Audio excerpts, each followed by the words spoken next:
आता पतारे सरांच्या आज वाढदिवस आहे, त्यांना आवडत पण नाही.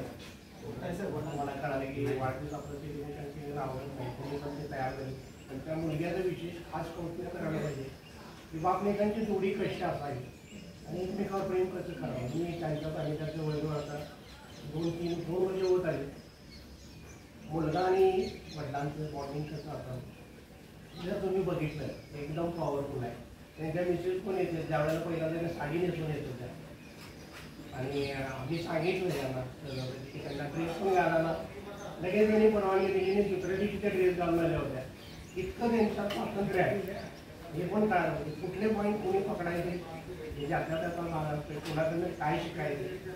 इतकं चांगलं बॉन्डिंग या फॅमिलीमध्ये फक्त पतारीच नाही, मांडवकर फॅमिली पण एकमेकांना किती सपोर्ट करतील की आपले तुमचं नावात जरा बोलू पण घरातील दर्पण करवते. मांडवकर मॅडम आहे आणि गणेश आहे. इतकं तन्मयतेने व्यायाम करते. पूर्ण कुटुंब जर आलं असेल तरी आमचं आलंय.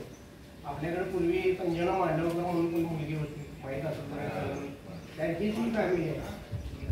आणि पहिल्या दिवसापासून मी बघितलंय त्यांना काही सांगितलं त्यांनी कसं म्हणून विचारलं नाही. असं का जे सांगितलं ते प्रामाणिकपणाने केलं, पूर्ण विश्वास ठेवून केलं. त्याचं फळ पण मिळतंय. आणि सगळ्यात महत्त्वाचं सर्व म्हणजे त्यांना राग येत नाही. बघितलं बाकीच्यांना जरा काहीतरी बोललं तर त्यांच्या चेहऱ्यावर लगेच त्यांना आवडलं नाही तर ते वाजत होते ते पण करते. जमते थोडेसे पूर्ण ताकदीने करते, हरत नाही. आणि अशा माणसाला लोक 1000 दिलं तर असं काही बडबडण्यात पण अर्थ नाही.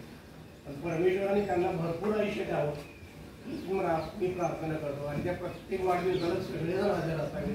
जसे शशिकांत सरांनी सांगितलंय 1000 वर्ष हा भागच वेगळा आहे. 1000 वर्ष कोण जगलेलं नाही.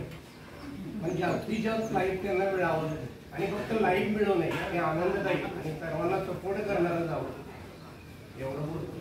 आणि आपली बाकीचं कधी कोणाला म्हणत नाही की अमुक कर तमुक कर. मागायचं कोणाकडं काय मागायचं. भरपूर दिले परमेश्वरानं, जीवन पण दिलं.